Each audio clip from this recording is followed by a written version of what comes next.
Hello pong muli mga kababayan, kamusta po kayo? Si Kamanong po, nagbabalik po muli dito po sa Tambayan Makabayan. At sana po nasa maayos po kayong kalagayan. Mag-umpisa na po tayo. Komentuhan po natin. Ito pong mga crocs, mga pahirap po sa ating bansa na nagsama-sama po parang sindikato, di umano. Ngayon po ay nabulabog po sila ni Senadora Amy Marcos. At ngayon po ay tigas po ng tangge. At syempre po, batikos dito, batikos doon. Para lang po mapagtakpan yata nila ang ginawa pong pasabog ni Senadora Amy Marcos. Ito po mga kababayan, ang reaksyon naman po ni Zubiri. Nang gagalaitin po si Zubiri, mga kababayan, at tigas po ng tangge sa mga pinasabog po ni Senadora Amy Marcos. Umpisahan na po natin.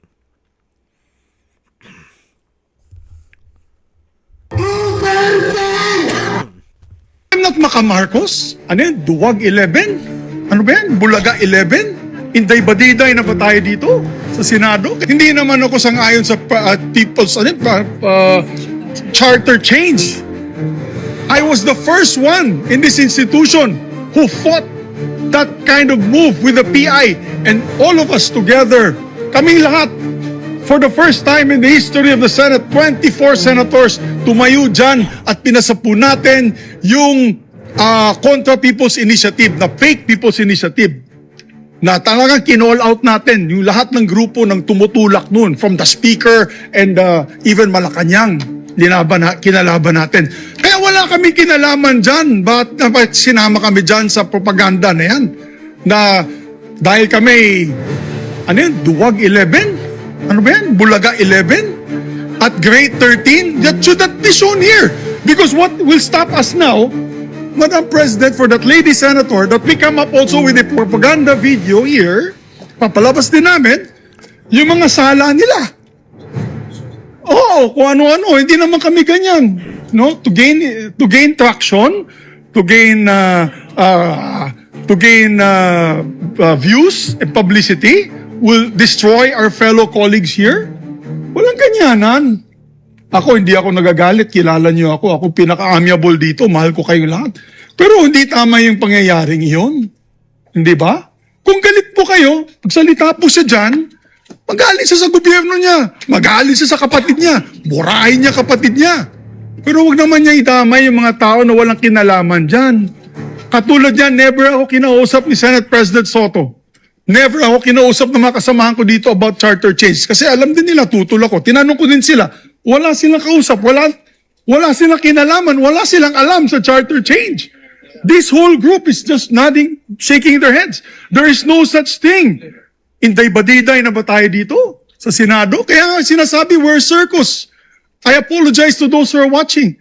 They think we're a circus. We are a circus because this type of language that we are pushing. Yan po mga kababayan, galit na galit po. At talagang hindi niya po matanggap na nabuksan po at nabuko yata ang maitim na plano nila. Kasi po nung panahon na sinasabi niya na sila'y lumalaban sa charter change, hindi pa po nabubuko.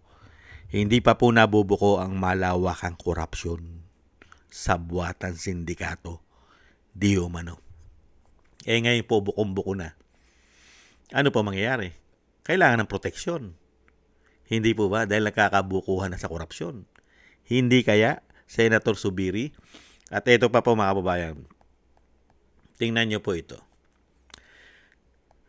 Yung reaksyon po ni Zubiri habang nagsasalita si Senadora Amy Marcos. Ito po. Hindi po mapakali.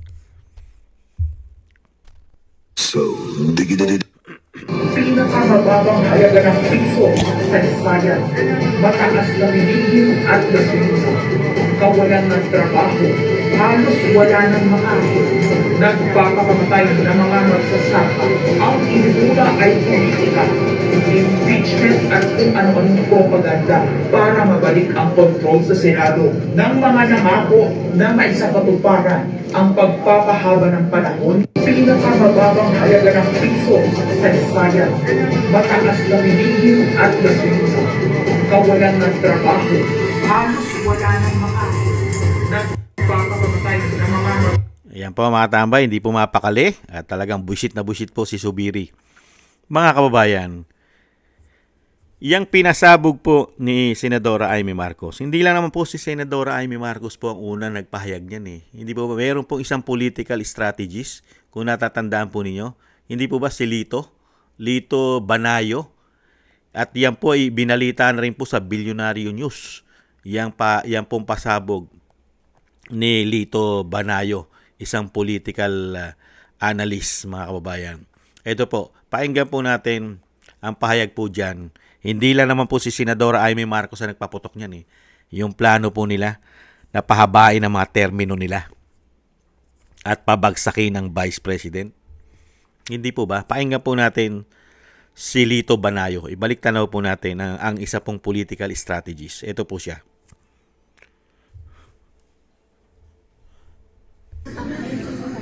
It seems no na yung kabila ay wala talagang credible opponent no against the Vice President doon sa 2028 elections. I'm very interested no kasi nung interview mo sa bilyonaryo ba yon? You exposed na may nag-meeting at yung may proposal for a constituent assembly para walang election in 2028. Kinumpirma din ito sa isang interview ni Senator Amy Marcos. Would you happen to again narrate to us ano ba talaga yung nangyari as per your information? Okay, Elmer, no? Noong bago magkaroon ng palitan ng Senate President o palitan ng leadership ng Senado, that was a Monday, no? May 13, if I'm not mistaken. May 11, I filed a column sa Manila Standard. Ang title ay The Plot, no? Kung saan inilahad ko yung isiniwalat sa akin tungkol sa CONAS or pag-convene ng Constituent Assembly upang baguhin ang ating konstitusyon. This was revealed to me and 9 other people on Thursday, the previous Thursday. Ano ba petsa yung 14. Ha? May Mga 14 po.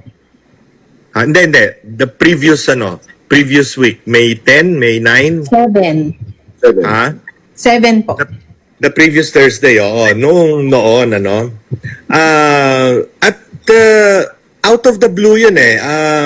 Kinuwento niya na sa VIP lounge ng Solaire, no? Solaire Casino Hotel, ay nandoon si Senate President Tito Soto kasama ang kanyang secretary si Mark Mendoza, dating Congressman Mark Mendoza, at si Speaker Bogie Laurel, kasama naman ang isa sa kanyang mga deputy speakers na si Attorney Ferdinand yata yun, no? Hernandez, taga South Cotabato.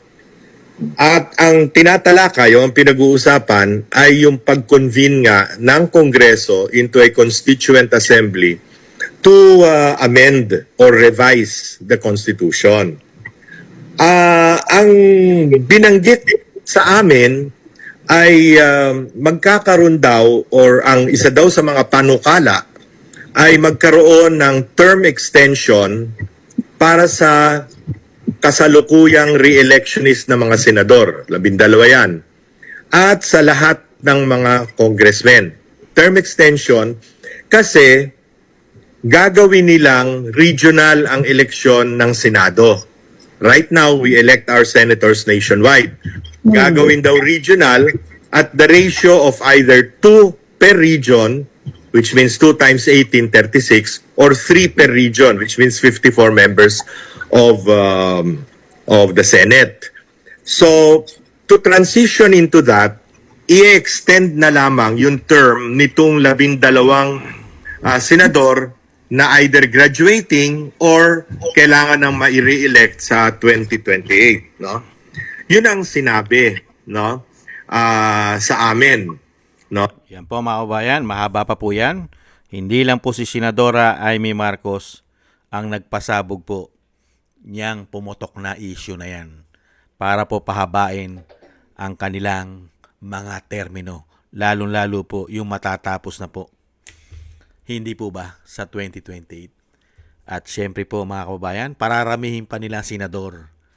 Gagawin pang 30 plus. Dadami pa magnanakaw sa Pilipinas na mga senador. Grabe, no? At syempre po, ang termino po ng presidente.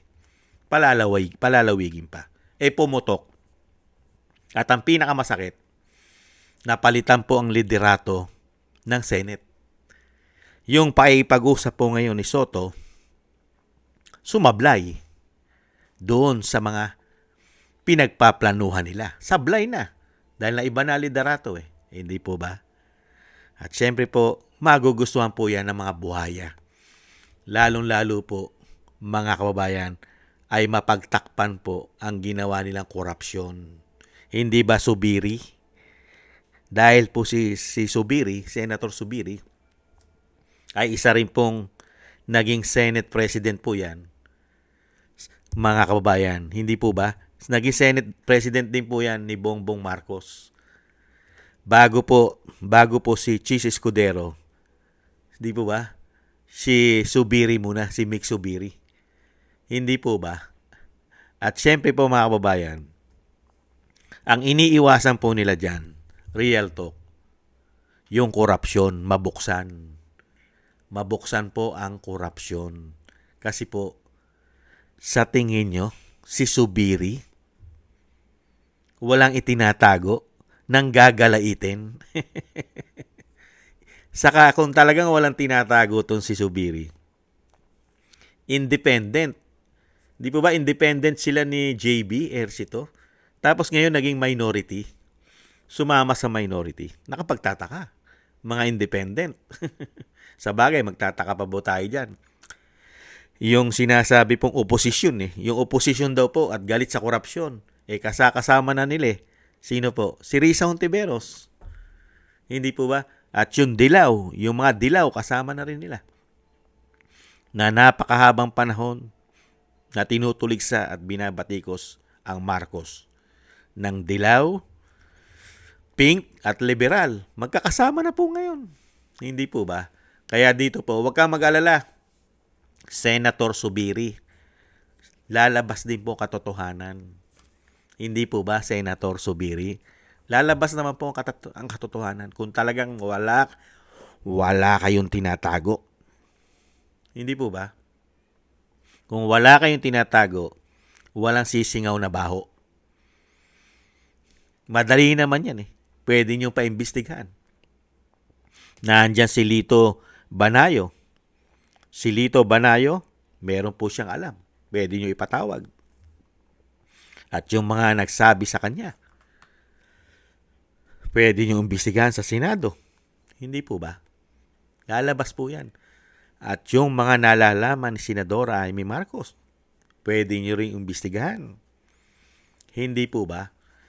Dahil nga po ipit na sila. Ipit na Nabuko ang mga plano. Hindi ba Tito Soto, Ping Lacson, at ang inyong grupo? Nabuko yata. Kaya ngayon, tigas ang galit. Galit na galit. At kung saan dinadala ang kanilang pagsiserbisyo ngayon. Dinadala lang po tayo sa kanilang serbisyo sa politika. 4 na taon na pamumulitika at korupsyon. Ganyan po katindi ang mga politiko sa binagoongang Pilipinas. Mabibilang mo na lang sa mga daliri mo ang matitino sa Kamara at matitino sa Senado. Puro po pagnanakaw at pamumulitika ang majority po ng mga politiko sa ating bansa. Hindi kaya. Yan po mga kababayan, ang napakagaling na senador, si Mig Subiri. Si Mig Subiri po ay talagang itinatanggi niyang pilit at sinasabi pong isa itong fake news ang mga pasabog ni Senadora Amy Marcos at kasama po si Lito Banayo, isa pong political strategist, mga kababayan. Malapit na, maiksi naman panahon. At alam naman niya na mga kababayan mo sa Mindanao. Hindi ba, Migs?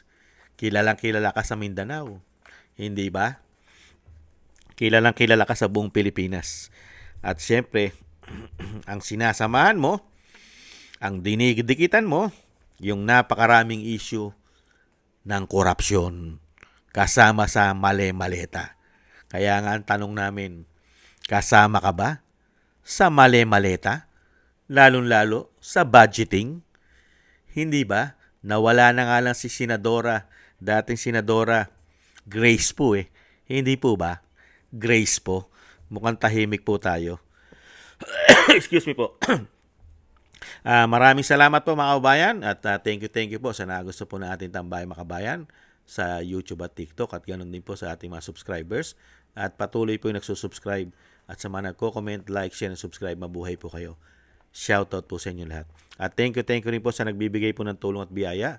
Shoutout po kay Eric Hershow from Canada, kay Jem Aris from United Arab Emirates, Baby Roman at Ate Isa from Cagayan, Ani Jo, Tatay Nick from Canada, from Toronto, Canada, Gayat Siena, Jesus Valdepena, Rolando Guerrero, Mila Yi, Felipe Shapno from Texas, USA, Rolando Timbol from Alberta, Canada, Ma'am LB at Sir Manny from North Miami, Florida, USA, Melchorita Espinosa from Orlando, Florida, USA, Arthur Estranero from USA, Randy Crispino from Pasig, Mika Legaspi, Tessie Mantilla from Kuwait, Frank Zamora from California, USA, Romulo Divina Gracia from Bacolod City.